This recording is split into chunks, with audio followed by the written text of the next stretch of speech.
aylanib ketadi. Chiqilgandan keyin muxlislarga shu tomoni ham yanada qiziq.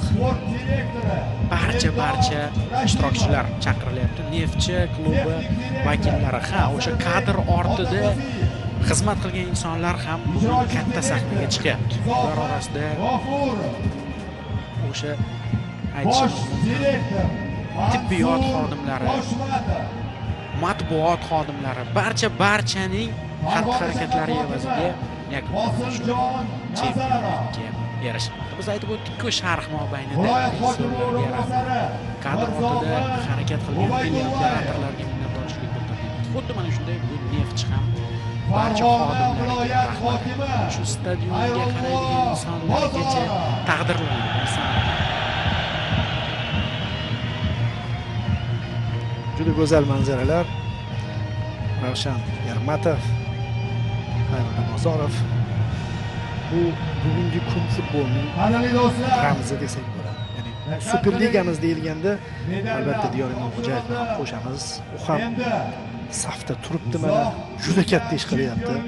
Haqqa rost aytishimiz kerak. Superliga uncha jasoratli ishlarni qila olmasdi va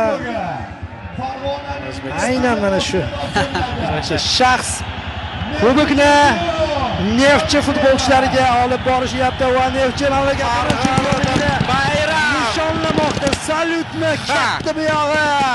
Farg'ona o'yna, kuyla, bayram qil. Sening davring keldi. 2025-yilgi mavsum chempioni Neftchi, O'zbekiston Superligasi chempioni, uzoq yil kutilgan 24 yillik orzuning ushalishi mana. Bu orzuning ushalishi rostdan ham shunaqa ushlangan lahzasiki do'stlar. Salyutlar bilan poyoniga yetishi kerak edi. Oltinga ko'milgan yigitlar. Hamma joy Neftchi rangiga aylanib ketdi. Neftchi rangiga aylanib ketdi. Mana Neftchi kelasi mavsumda muxlislarini ko'rsatishsin. Muxlislar o'yinni tomosha qilayotgan, o'yinni emas, nishonlashni tomosha qilayotgan bo'lsalar kerak.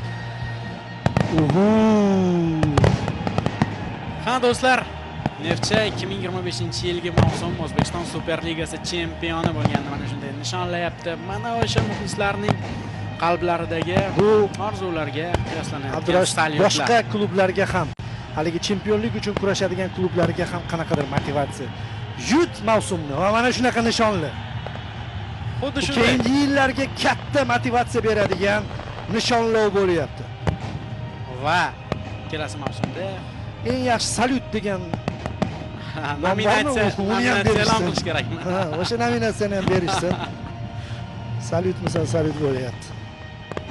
Hozir futbolchilar